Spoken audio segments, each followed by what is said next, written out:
आज का वीडियो जो है हमारा ऑब्जेक्टिव क्वेश्चन का सीरीज होने वाला है। इसमें मैं ऑब्जेक्टिव क्वेश्चन नहीं कराऊंगा, बट ऐसे पॉइंट्स को कवर करूंगा जिसमें बहुत सारे ऑब्जेक्टिव क्वेश्चंस हमारे पेपर में आते हैं जिसको आसानी से सॉल्व किया जाता है। और यह जो सीरीज है जिसमें हम लोग जानने वाले हैं कि फिजिकल राशियाँ जो हैं, फिजिकल क्वांटिटी जो उनकी मात्रा क्या होते हैं। ठीक है, 9th में ऑलरेडी पढ़ चुके हैं, 10th में हमें जिनको पढ़ना है उस पर डिस्कस करते हैं। समझिए, हमारा जो इलेक्ट्रिक लेसन 4 जो है ना, इलेक्ट्रिक करंट, इसके ऊपर बहुत सारा इसमें फिजिकल क्वांटिटीज हैं जिसके ऊपर हमें देखना है। समझिए, सबसे पहला जो है हमारा विद्युत आवेश होता है, और आवेश का एसआई मात्रक जो होता है वह कूलम्ब होता है या कूलम होता है, जिसको डिनोट किया जाता है सी से, और इसको अंग्रेजी में इलेक्ट्रिक चार्ज के नाम से जाना जाता है। दूसरा हमारा आता है विद्युत धारा, जिसको इलेक्ट्रिक करंट कहा जाता है, और इसका मात्रक होता है एम्पियर। एम्पियर को डिनोट करते हैं हम लोग ए से। जैसे फ्यूज वगैरह देखिएगा ना, तो उसके ऊपर ऐसे बना होता है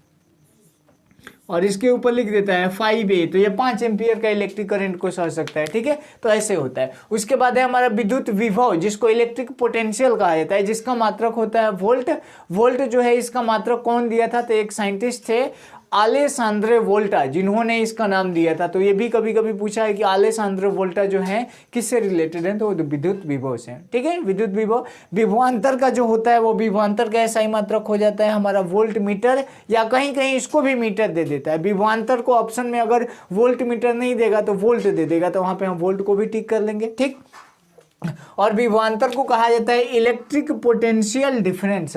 मतलब मान लीजिए यहाँ कोई कंडक्टर है और यहाँ पे पॉइंट का कुछ और इस पॉइंट का कुछ क्या होगा, ये दोनों पॉइंट्स का कुछ ना कुछ इलेक्ट्रिक पोटेंशियल होगा, और इसी दोनों पॉइंट्स के इलेक्ट्रिक पोटेंशियल के डिफरेंस को ही हम लोग क्या कहते हैं, इलेक्ट्रिक पोटेंशियल डिफरेंस के नाम से जानते हैं। इसी को विभवांतर के नाम से भी हम लोग जानते हैं। समझ में इतना बात, आगे देखिए। उसके बाद है हमारा रेजिस्टेंस, जिसको प्रतिरोध कहा जाता है, और प्रतिरोध का एसआई यूनिट जो होता है वह हमारा होता है ओम, और ओम को ऐसे साइन के द्वारा डिनोट किया जाता है। इसको अंग्रेजी में OHM के नाम से जाना जाता है। समझ में? इसका सिंबल जो होता है ऐसे होता है। मान लीजिए कोई कंडक्टर है तो अगर रेजिस्टेंस लगा होगा तो ऐसे होता है। ठीक है, आगे हम लोग पढ़ेंगे रेजिस्टेंस का एक अलग से वीडियो लाएंगे जिसमें हम लोग देखेंगे कि श्रेणी क्रम और समांतर क्रम में जोड़ा जाता है इस objective question. Subjective question 2 marks या 3 मार्क्स का लॉन्ग क्वेश्चन भी पूछा जाता है, तो उसमें भी हम लोग समझने वाले हैं। ठीक है, अब है हमारा इलेक्ट्रिक पावर, विद्युत शक्ति। तो विद्युत शक्ति का एसआई यूनिट जो होता है वह वाट होता है ना, और इसी को वाट को कहीं कहीं किलो वाट दे देता है, कहीं कहीं मेगा वाट दे देता है।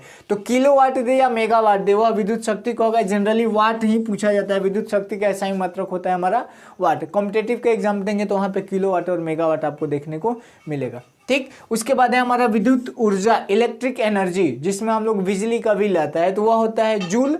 नॉर्मल मात्रक एसआई मात्रक होता है जूल, जिसको डिनोट किया जाता है जे से, परंतु इसका व्यावसायिक मात्रक कमर्शियल यूनिट जो होता है वह होता है KWH। KWH का मतलब किलो वाट घंटा, इसी को कहा जाता है वाट घंटा या किलो वाट घंटा। इसी को मेगा वाट घंटा भी अगर कह देंगे ना, अगर घंटा लग गया, ठीक है, अगर घंटा लग गया तो वह जो होगा हमारा विद्युत ऊर्जा का हो जाएगा। बस वाट लगेगा तो विद्युत शक्ति का होगा। कंफ्यूज नहीं होना है।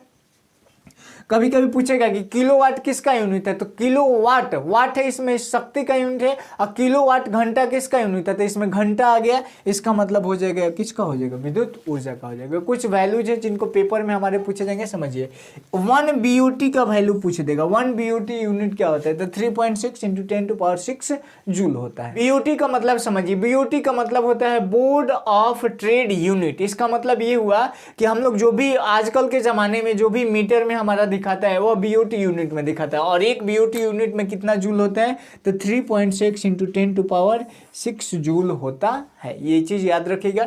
उसके बाद है हमारा 1 HP। तो HP को कहा जाता है हॉर्स पावर। HP को क्या कहते हैं हम लोग, हॉर्स पावर, जिसको हिंदी में कहा जाता है, यह शक्ति का मात्रक है, हिंदी में इसको कहा जाता है अश्व शक्ति। अश्व शक्ति, ठीक है।